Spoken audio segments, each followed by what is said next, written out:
But And I mean, to even go off on the tangent with the supplement company with Supplement Needs, that was sort of then what made me develop specific products for different systems of the body. So I developed the liver stack, and the liver stack, primarily focuses on reducing cholestasis and helping phase 2 liver metabolism of estrogen, as well as, I guess, has a high concentration of choline and inositol, so that we don't end up with fatty liver disease. Because again, that's a big underspoken topic within bodybuilding. yes, this is something I always speak about. I thought I was the first person to talk about it, actually. Yeah. So like my liver stack has TUDCA, ox bile, choline inositol, and then calcium D-glucarate and DIM. So obviously I'm helping guys to try and push things down through hydroxyestrogen metabolites and then glucuronidation. And then I have the choline inositol for obviously increasing fatty acid transport in the liver, so we don't end up with NAFLD. And then obviously the ox bile is a synthetic form of bile to ensure that we have high doses of bile. And then the TUDCA obviously plays in again because of its primary bile salt as well. And that was sort of, looking at liver health for bodybuilders and going, how can I make sure that if you do take liver toxic substances, that I can get to sort of the root cause disease process that may happen? Well, there's a couple of, because when we talk about the liver, in terms of bodybuilders, the diseases we're looking at is the progression of non-alcoholic fatty liver disease, which leads to cirrhosis, right? And then another thing, which is cholestasis, which is separate, which is the bile flow becoming stagnant. And then a third thing, though, is hepatocellular carcinoma, right? Because it does exist. I have one subscriber who currently has hepatocellular carcinoma after using trenbolone for about 5 years straight. Yeah. I've tried to get him actually on the podcast as a warning to others, because it really does happen. It's rare, but it does. I've had one DM from someone in the UK who basically suffered an injury to their right side of their abdomen. And when they were rushed to hospital, found that their liver had burst with severe carcinoma of the hepatocytes and quite an extensive amount of cirrhosis driven by anabolic steroid use. And, this is sort of where I said, you have these buccal stem white blood cells that can get released from bone marrow and just outside the liver to infiltrate hepatocytes for repair. That's how we can reverse cirrhosis to an extent, provided that buccal stem cell transformation happens. But there's research there's a published paper that shows that at supraphysiological levels of androgens block the infiltration of these stem cells into the liver. Oh, I didn't see this. This is very interesting. So this is sort of where I start to warn people that this whole blasting and cruising, culture that has developed over the last 15 years, that if you're blasting at supraphysiological levels and you're finishing off that cycle, say with Anavar or oxymetholone, if your cruise is, a reduction to a supraphysiological level still, so you're going from maybe 800 milligrams to 300 milligrams, you're still at a supraphysiological level. There's still injury after happening to the liver as a byproduct of metabolism of the alkylated steroid. You're not going to have this buccal stem cell infiltration happen. So, by repeatedly then going back to a blast, going back to supraphysiological level, slowly over time, that cirrhosis develops that can then develop into, hepatic carcinoma. And this is sort of where I'm trying to make people aware of that. This whole blast and cruising mentality has to stop. That if we are going to go down this route of continuous AAS use, that you are better off manipulating your hormone profile to a physiological level for a period of time to allow these baseline processes to occur.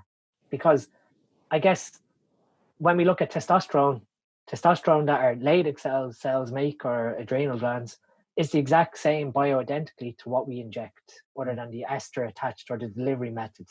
It's the exact same. So if we are maintaining a total testosterone level of, in UK and Ireland, it's nanomolar versus nanogram deciliter in the US. For example, if you maintain your testosterone level at 15 nanomolar with TRT, it's the exact same physiologically, same processes happen, versus if your Leydig cells are making it. Other than, your HPTA is shut down, like your fertility is still affected, Well, But there may be a consequence to that also, but I'll go off topic. But there may be testicular fibrosis that comes from. exactly, yeah. So obviously the oxidative stress that happens, obviously from compound use as well, and what can cause infertility issues needs to be considered. But to go back to the liver, so I'm very interested in this subject. So a couple of things. I thought that I've reviewed the papers on the subject of the hepatocellular carcinoma in great detail. And my impression was that what is causing the mutation in the cells of the liver was oxidative stress coming from the androgens. And of course, what you're talking about, which I didn't know about, is an inability to heal that's also caused by the androgens. Yeah. So the interesting thing, just for the viewers who haven't watched my video or haven't listened to actually, you don't make videos that much. So this is the only way they can learn. So that's great. But for those that haven't heard about it before, basically a lot of people think that the oral steroids are the only ones that are causing this damage. What the oral steroids are doing is they're staying in, being digested by your liver for a longer period of time. But it is actually the affinity to the androgen receptor that is causing the damage. So you can have an oral steroid that is staying a long time around your liver, like oxandrolone, that rarely causes hepatocellular carcinoma because it doesn't have a great affinity for the androgen receptor. Exactly, I was going to make that point. You could also have trembolone, and you could take trembolone acetate, which has a great affinity, and this is how other people can be injecting trembolone, never take an oral, and get liver cancer, right? Exactly, yep. So just a warning for the viewers. This is and liver cancer is one way you can go, but just as Dean just said, the other way is non-alcoholic fatty liver disease, which progresses from fat deposition on the liver to collagen there, to scarring.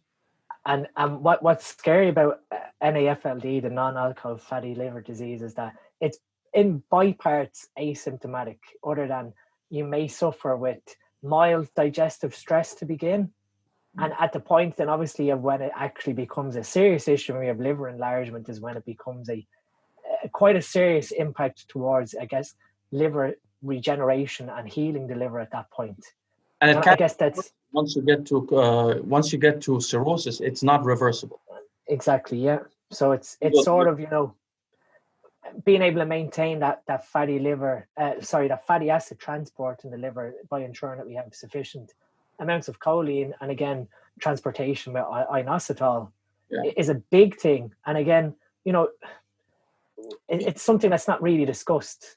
So the interesting thing is there are papers on inositol that are quite old. There are a lot of papers on rodents I've seen, and I know it is in other formulations also, but they don't really study it as much. I mean, most of the research on choline was done by, I think his name is Alan Bauman from Chicago. He's a MD who discovered that in the absence of choline in parenteral nutrition, patients developed an NAFLD on their own, which would progress to not cirrhosis, but to steatosis at least.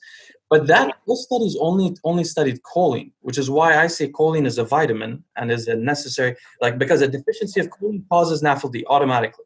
Yeah. And it's the same, most people, again, don't realize how important choline is, even from I guess not even for neurogenesis or neurotransmitter development, for also I guess cell integrity. And when, for example, pregnant women, this is a really sort of off tangent thing, but most morning sickness with pregnant women is caused by a choline deficiency. Is that so? It's caused, so you end up with this sort of imbalance towards as far as I can remember, histamine, but it's purely during embryonic development. The embryo takes the maternal choline. And that's where it's really important that, someone who is pregnant is getting the minimum of 500 to 800 milligrams of choline per day. And it's such an easy way to reverse morning sickness because of that choline imbalance. Well, I'm glad you told me this. I'm hoping that to have children later. So now you so that was part of my wife. My wife had a supplement list when she was pregnant with my son, and not once did she ever have upset stomach. And she just maintains that 800 milligrams of choline every day. So your supplement, you give her 800, great. That's more than the American required. The American recommendation is 450, I think, for women. But your product has the bile, stuff to help with the bile flow, and so you don't get cholestasis. By the way, cholestasis happens to pregnant women also quite frequently. Yeah, it does. The second thing is you have the so it has that. It has the bile. It had the choline for the nutrition. Choline. For NAFLD. And then you have calcium, which I know about, but the DIM, I don't know what it's for. I don't know it. Diindol methane is it's a derivative from cruciferous vegetables, and what it does is it upregulates phase 1 metabolism. Yes, I remember now. Yeah. So now it increases the the methylation of estrogens to it pushes it down the path of 2-hydroxy estrogen rather than 4 and 16 hydroxy. Why do you want the estrogens? So really? if you're pushing things down 2-hydroxy estrogen, it's a more favorable candidate for methylation, and that'll create 2-methoxy estrogen or estradiol, and that's what ends up then getting excreted. But then you also have 4-hydroxy estradiol and 16-hydroxy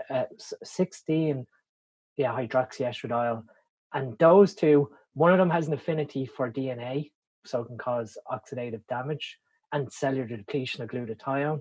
And then I can't remember exactly what the 16-hydroxy one does, but we always want to make sure that in normal estradiol metabolism that the majority of it is going down this 2-hydroxy pathway. But how does that relate to the liver? I do know women are more likely to get so with obviously with bodybuilders, I'm more so aiming towards male bodybuilders. So that liver stack is sort of helping guys who use AAS for obviously physique enhancement, but then also that sort of, I guess, phase 1, phase 2 liver metabolism support in that liver product is for males to support healthy estrogen metabolism, so that, you know, we do need a certain level of estrogen, but we also need to make sure that we're excreting the estrogen correctly as well. Got it. I wanted to ask, so so basically your liver supplement sounds really great to me, except the DIM. I understand it's not directly relevant, but the rest is really total. It's the total package, except for one thing, which is you're not including an antioxidant base. And so a lot of the issues we're having. Do you have an antioxidant supplement also separately?